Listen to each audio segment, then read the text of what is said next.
Welcome to Silicon Scoop, where we dive into the latest tech news impacting the world. Join John Irwin and the Startup Coach as they explore the tech news that matters to you. Stay ahead, stay informed, and now on with the show. The Pentagon says Grok helped U.S. forces deploy more than 2,000 munitions against 2,000 targets in just 96 hours. The controversy is not that Grok autonomously pulled the trigger, it was how much of the targeting pipeline can be automated before human oversight becomes little more than a rubber stamp. A sworn Pentagon declaration says xAI's Grok Gov model, operating through the Maven smart system, helped U.S. forces deploy over 2,000 munitions during Operation Epic Fury. The disclosure emerged because U.S. government is defending xAI against environmental lawsuits that threaten infrastructure powering its AI systems. A consumer chatbot company is now embedded in classified military operations, and the Pentagon is arguing that keeping its privately owned data centers running is a matter of national security. What do you think about this, John? This scares the crap out of me.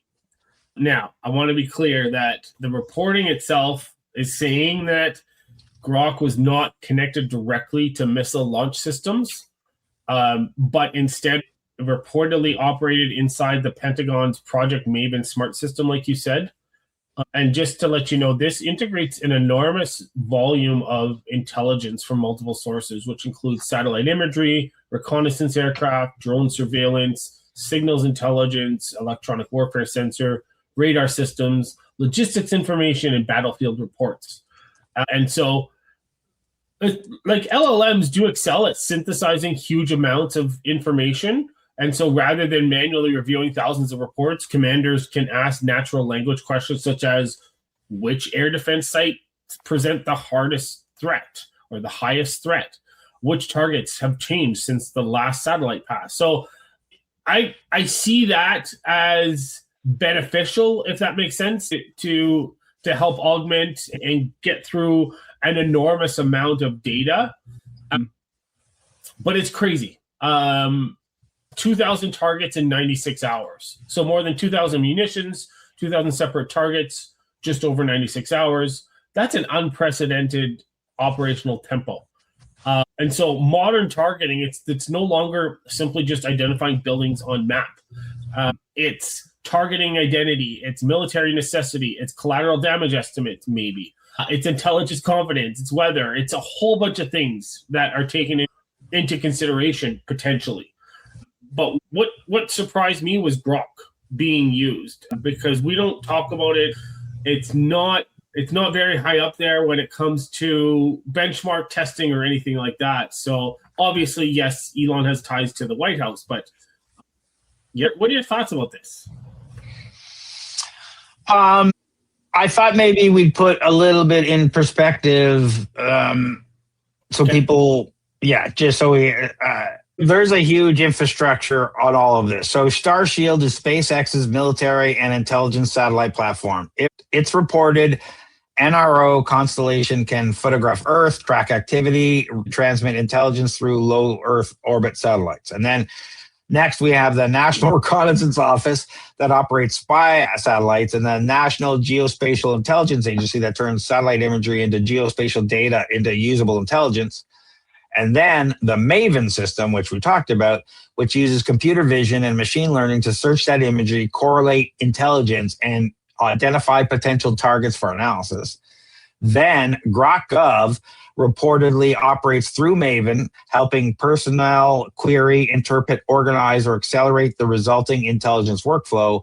And then humans and weapon systems, commanders and targeting personnel are officially responsible for validating the targets in airstrikes. So important distinction here is that Starshield gathers and transports potential intelligence through Maven analysis. Maven analyzes and organizes, and Grok helps personnel work with it. Humans are supposed to officially authorize the attack. So I guess when you look at it from that point of view, the problem becomes is when we move too fast, that human approval becomes clicking yes on an AI generated recommendation on these things, right? Yeah. Yeah. Go ahead. No, I was just going to agree with you that I just want to put that whole kind of thing in perspective. There's a lot of stuff going on. It's not just Grok and there's things involved. But the question is someone has to do that. And you're right about 2,000 munitions, 2,000 distinct target, 96 hours. It's unprecedented what's happening here. But that is great. And now we've got the government saying this is vital to us. And it's trying to step in on the lawsuit about data centers. And we talked about this in the previous thing briefly when I said, when does the US start saying that AI is too valuable and we need to protect it from these kinds of lawsuits? And we're starting to see that already. Now, I don't know how related to this specific strike or not, but it's definitely related to the US's AI is strategic to the existential to the survival of the U.S. economy, the military, and all that kind of thing. So they need to figure out how to protect it and put these protections in place. Are these the right protections? Can we not figure out how to regulate the environmental impact at a level that makes sense and is acceptable? These are all great discussion points, and I'm not following on any side of these things. I'm just trying to say there's bigger pictures at play here, and the fight has well started. A federal hearing on the NAACP's request for a preliminary injunction is scheduled for August 24th, 2026, and the hearing will decide whether the lawsuit moves forward or gets blocked on national security grounds. So we'll be watching it and seeing if this is going to be something that gets killed, and are we going to see this continue? What are you thinking, John? What I'm concerned about is the people who are currently using this.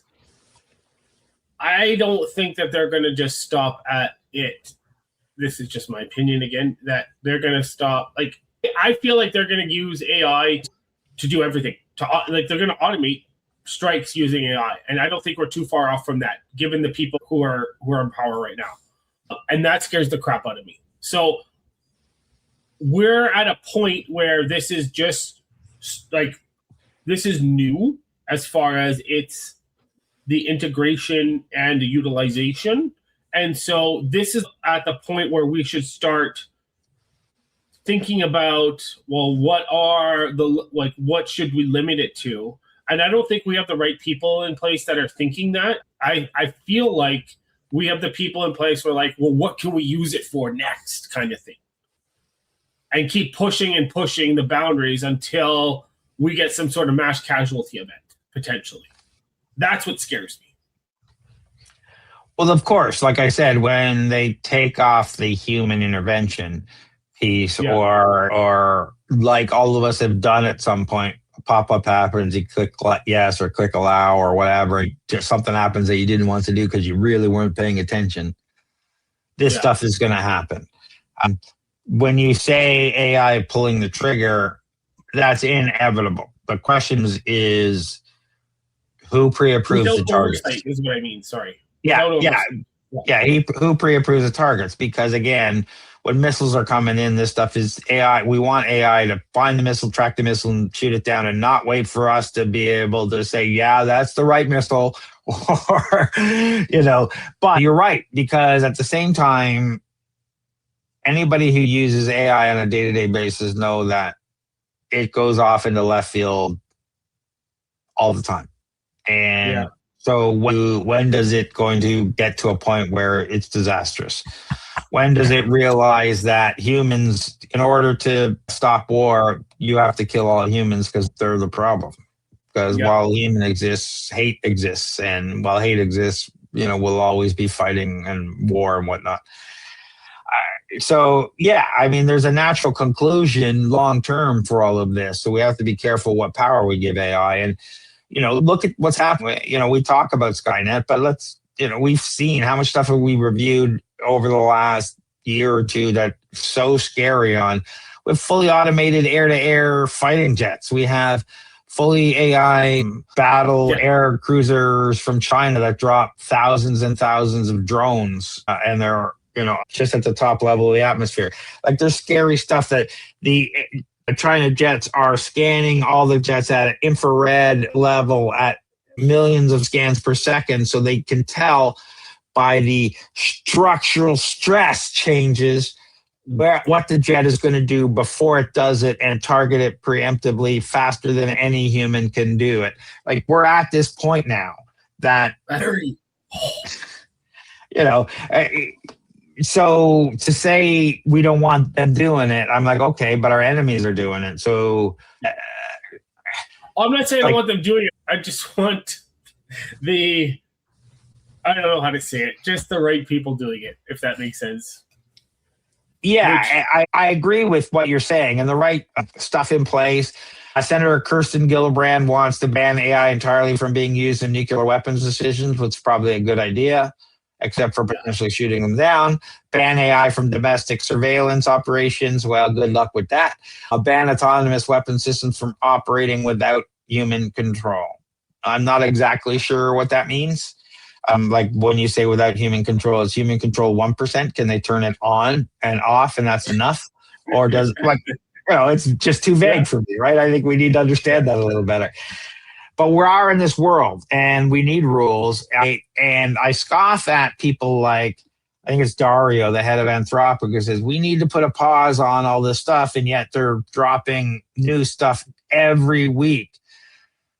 The cat's out of the bag. You can't pause this stuff. You can put guardrails on it. You can put stuff in place. You can put committees. You can put some overall umbrellas. You can start moving in the right direction.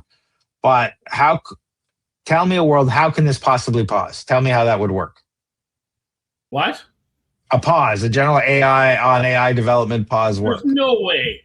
We're way too far down the rabbit hole. There's no way we can pause. So why are the CEOs of AI companies coming out and saying that crap? Are they just trying to slow down their competition so they jump ahead? Like, this is my... No, they're just trying to seem like they're trying to be nice, kind of thing. You know what I mean? Like, they're trying to, like, it's like saying at the stop, I don't know, I can't think of a good analogy, but like, once you've already passed the turn, oh, we should have turned there, kind of thing.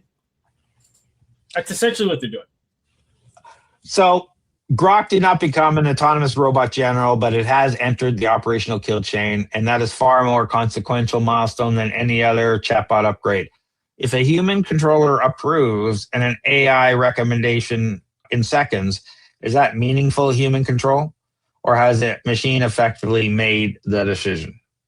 Mm-hmm. Let us know what you think in the chat below. We'd love to hear your thoughts. Tired of drowning in repetitive tasks while your competitors race ahead?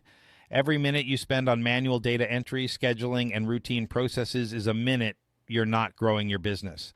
Flowgrammer.ca transforms your workflow chaos into seamless automation. We build AI-powered systems that handle your busy work so you can focus on what actually makes you money. Our clients typically save 15+ hours per week and see their productivity double within 60 days. Visit flowgrammer.ca for a free automation audit. That's flowgrammer.ca. Stop working in your business and start working on it.